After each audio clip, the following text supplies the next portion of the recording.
श्री कृष्ण गोविंद हरे मुरारी हे नाथ नारायण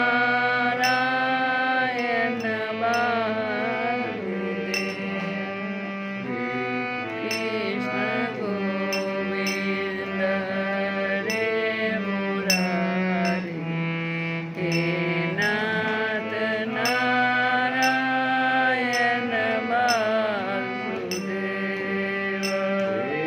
नाथ नारायण वासुदेव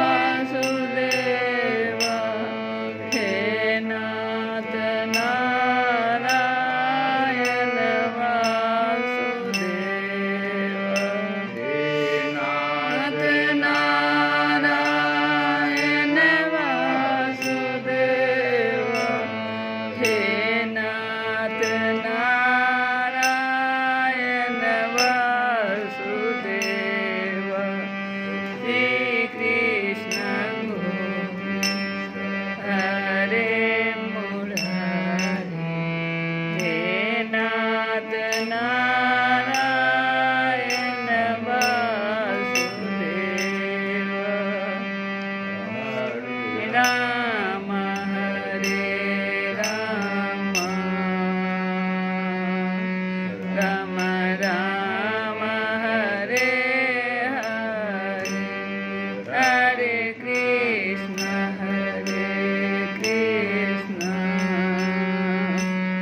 कृष्ण कृष्ण हरे हरे हरे राम राम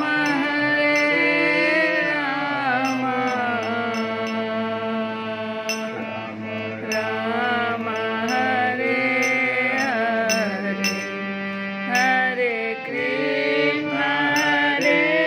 कृष्ण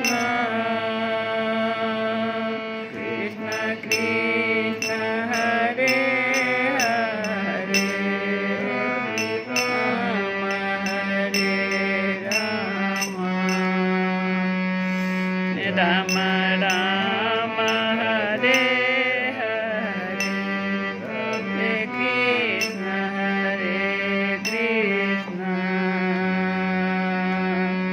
कृष्ण कृष्ण हरे हरे। जय श्री कृष्ण। कल की कथा में हम लोग सुने कि किस प्रकार से प्रद्युम्न जी मूर्छित हो गए थे। शत्रु ने उन पर गदा का प्रहार किया था और बड़े संकट में थे। तो श्री सुखदेव जी कहते हैं, परीक्षित, अब प्रद्युम्न जी ने हाथ मुंह धोकर कवच पहन धनुष धारण किया और सारथी से कहा कि मुझे वीर ध्युमान के पास फिर ले चलो। उस समय ध्युमान यादव सेना को तहस नहस कर रहा था। प्रद्युम्न जी उसके पास पहुंचकर उसे ऐसा करने से रोक दिया और मुस्कुराकर 8 बाण मारे। 4 बाणों से उसके 4 घोड़े और एक बाण से सारथी धनुष भजा और उसका सिर काट डाला। इधर गद, सात्विकी, सांब आदि यदुवंशी वीर भी साल्व की सेना का संहार करने लगे। सौभ विमान पर चढ़े हुए सैनिकों की गर्दनें कट जाती और वे समुद्र में गिर पड़ते। इस प्रकार यदुवंशी और साल्व के सैनिक एक दूसरे पर प्रहार करते रहे। बड़ा ही घमासान और भयंकर युद्ध हुआ और वह लगातार 27 दिनों तक चलता रहा। उन दिनों भगवान श्री कृष्ण धर्मराज युधिष्ठिर के बुलाने से इंद्रप्रस्थ गए हुए थे।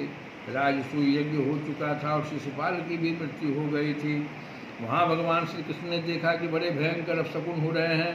तब उन्होंने कुरुवंश के बड़े बूढ़ों ऋषि मुनियों, कुंती और पांडवों से अनुमति लेकर द्वारिका के लिए प्रस्थान किया। वे मन ही मन कहने लगे कि मैं पूज्य भाई बलराम जी के साथ यहाँ चला आया। अब शिशुपाल के पक्षपाती क्षत्रिय अवश्य ही द्वारिका पर आक्रमण कर रहे होंगे। भगवान श्री कृष्ण ने द्वारिका में पहुंचकर देखा कि सचमुच यादवों पर बड़ी विपत्ति आई है। तब उन्होंने बलराम जी को नगर की रक्षा के लिए नियुक्त कर दिया और सौरपति सालों को देखकर अपने सारथी दारुक से कहा, दारुक, तुम शीघ्र से शीघ्र मेरा रथ साल्व के पास ले चलो। देखो यह साल्व बड़ा मायावी है, तो भी तुम तनिक भी भय न करना। भगवान की ऐसे आज्ञा पाकर दारुक रथ पर चढ़ गया और उसे साल्व की ओर ले चला। भगवान के रथ की ध्वजा गरुड़ चिन्ह से चिन्हित थी। उसे देखकर यदुवंशियों के साथ साल्व की सेना के लोगों ने युद्धभूमि में प्रवेश करते ही भगवान को पहचान लिया। परीक्षित, अब तक साल्व की सारी सेना प्राय नष्ट हो चुकी थी। भगवान श्री कृष्ण को देखते ही उसने उनके सारथी पर एक बहुत बड़ी शक्ति चलाई। वह शक्ति बड़ा भयंकर शब्द करती हुई आकाश में बड़े वेग से चल रही थी और बहुत बड़े लू के समान जान पड़ती थी। उसके प्रकाश से दिशाएं चमक उठी थी। उसे सारथी की ओर आते देख भगवान श्री कृष्ण ने अपने बाणों से उसके सैकड़ों टुकड़े कर दिए। इसके बाद उन्होंने साल्व को 16 बाण मारे और उसके विमान को भी, जो आकाश में घूम रहा था, असंख्य बाणों से चलनी कर दिया। ठीक वैसे ही जैसे सूर्य अपनी किरणों से आकाश को भर देता है। साल्व ने भगवान श्री कृष्ण की बाईं भुजा में, जिसमें सारंग धनुष शोभायमान था, बाण मारा। इससे सारंग धनुष भगवान के हाथ से छूटकर गिर पड़ा। यह एक अद्भुत घटना घट गई। जो लोग आकाश या पृथ्वी से यह युद्ध देख रहे थे बड़े जोर से हाय हाय पुकार उठे। तब साल्व ने घड़ित कर भगवान श्री कृष्ण से यूँ कहा, मूढ़, तूने हम लोगों के देखते देखते हमारे भाई और सखा शिशुपाल की पत्नी को हर लिया। का भरी सभा में जबकि हमारा मित्र शिशुपाल असावधान था, तूने उसे मार डाला। मैं जानता हूँ कि तू अपने को अजय मानता है। यदि मेरे सामने ठहर गया तो मैं आज तुझे अपने तीखे बाणों से वहीं पहुँचा दूंगा जहाँ से फिर कोई लौट कर नहीं आता। भगवान श्री कृष्ण ने कहा, रे मंद, तू व्यथा ही बहक रहा है। तुझे पता नहीं कि तेरे सिर पर मौत सवार है। शूरवीर व्यर्थ की बकवाद नहीं करते, वे अपनी वीरता ही दिखलाया करते हैं। इस प्रकार कहकर भगवान श्री कृष्ण ने क्रोधित हो अपनी अत्यंत वेगवती और भयंकर गदा से साल्व की हंसली पर प्रहार किया। इससे वह खून उगलता हुआ कांपने लगा। इधर जब गदा भगवान के पास लौट आई तब साल्व अंतर्ध्यान हो गया। इसके बाद 2 घड़ी बीतते बीतते एक मनुष्य ने भगवान के पास पहुंचकर उनको सिर झुकाकर प्रणाम किया और रोता हुआ बोला, मुझे आपकी माता देवकी जी ने भेजा है। उन्होंने कहा कि अपने पिता के प्रति अत्यंत प्रेम रखने वाले महाबाहु श्री कृष्ण साल्व तुम्हारे पिता को उसी प्रकार बांध कर ले गया है जैसे कोई कसाई पशु को बांध कर ले जाए। यह अप्रिय समाचार सुनकर भगवान श्री कृष्ण मनुष्य से बन गए। उनके मुख पर कुछ उदासी छा गई। वे साधारण पुरुष के समान अत्यंत करुणा और स्नेह से कहने लगे, अहो मेरे भाई बलराम जी को तो देवता अथवा असुर कोई नहीं जीत सकता। वे सदा सर्वदा सावधान रहते हैं। साल्व का बल पौरुष अत्यंत अल्प है, फिर भी इसने उन्हें कैसे जीत लिया और कैसे मेरे पिताजी को बांध कर ले गया। सचमुच प्रारब्ध बहुत बलवान है। भगवान श्री कृष्ण इस प्रकार कह ही रहे थे कि साल्व वसुदेव जी के समान एक माया रचित मनुष्य लेकर वहाँ आ पहुँचा और श्री कृष्ण से कहने लगा, मूर्ख, देख, यही तुझे पैदा करने वाला तेरा बाप है जिसके लिए तू जी रहा है। धीरे देखते देखते मैं इसका काम तमाम करता हूँ। कुछ बल पौरुष हो तो इसे बचा। मायावी साल्व ने इस प्रकार भगवान को फटकार कर माया रचित वसुदेव का सिर तलवार से काट लिया और उसे लेकर अपने आकाशस्थ विमानक पर जा बैठा।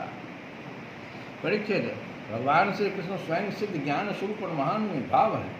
वे यह घटना देखकर 2 घड़ी के लिए अपने स्वजन वसुदेव जी के प्रति अत्यंत प्रेम होने के कारण साधारण पुरुष के समान सुख में डूब गए, परंतु फिर वे जान गए कि यह तो साल्व की फैलाई हुई आसुरी माया ही है जो उसे मैदान हमने बतलाई थी। भगवान श्री कृष्ण ने युद्धभूमि में सचेत होकर देखा न वहाँ दूत है और न पिता का वह शरीर जैसे स्वप्न में एक दृश्य देखकर लुप्त हो गया हो। उधर देखा तो साल्व विमान पर चढ़कर आकाश में विचर रहा है। तब वे उसका वध करने के लिए उद्यत हो गए। प्रिय परीक्षित, इस प्रकार की बात पूर्वापर का विचार न करने वाले कोई ऋषि कहते हैं। अवश्य ही वे इस बात को भूल जाते हैं कि श्री कृष्ण के संबंध में ऐसा कहना उन्हीं के वचनों के विपरीत है। कहाँ अज्ञानियों में रहने वाले शोक, मोह, स्नेह और भय था, कहाँ वे परिपूर्ण भगवान श्री कृष्ण जिनका ज्ञान, विज्ञान और ऐश्वर्य अखंडित है, एक रस है। भला उनमें के वैसे भावों की संभावना ही कहाँ है। बड़े बड़े ऋषि मुनि भगवान श्री कृष्ण के चरण कमलों की सेवा करके आत्मविद्या का भली भांति संपादन करते हैं और उसके द्वारा शरीर आदि में आत्मबुद्धि रूप अनादि अज्ञान को मिटा डालते हैं तथा आत्म संबंधी अनंत ऐश्वर्य प्राप्त करते हैं, उन संतों के परम गति स्वरूप भगवान श्री कृष्ण में भला मोह कैसे हो सकता है। अब सालों भगवान श्री कृष्ण पर बड़े उत्साह और वेग से शस्त्रों की वर्षा करने लगा।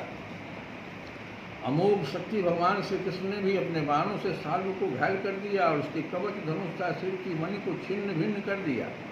साथ ही गदा की चोट से उसके विमान को भी जर्जर कर दिया। परीक्षित भगवान श्री कृष्ण के हाथों से चलाई हुई गदा से वह विमान चूर चूर होकर समुद्र में गिर पड़ा। गिरने के पहले ही सालू हाथ में गदा लेकर धरती पर कूद पड़ा और सावधान होकर बड़े वेग से भगवान श्री कृष्ण की ओर झपटा। सालू को आक्रमण करते देख उन्होंने भाले से गदा के साथ उसका हाथ काट गिराया। फिर उसे मार डालने के लिए उन्होंने प्रलयकालीन सूर्य के समान तेजस्वी और अत्यंत अद्भुत सुदर्शन चक्र धारण कर लिया। उस समय उनकी ऐसी शोभा हो रही थी मानो सूर्य के साथ उदयांचल शोभायमान हो। भगवान श्री कृष्ण उस चक्र से परम मायावी सालू का कुंडल किरीट सहित सिर धड़ से अलग कर दिया, ठीक वैसे ही जैसे इंद्र ने वज्र से वृतासुर का सिर काट डाला था। उस समय सालू के सैनिक अत्यंत दुख से हाय हाय चिल्ला उठे। परीक्षित, जब पापी सालव मर गया और उसका विमान भी गदा के प्रहार से चूर चूर हो गया, तब देवता लोग आकाश में गुदुम्बियाँ बजाने लगे। ठीक इसी समय दंत भक्त अपने मित्र शिशुपाल आदि का बदला लेने के लिए अत्यंत क्रोधित होकर आ पहुँचा। श्री कृष्ण गोविंद हरे मुरारे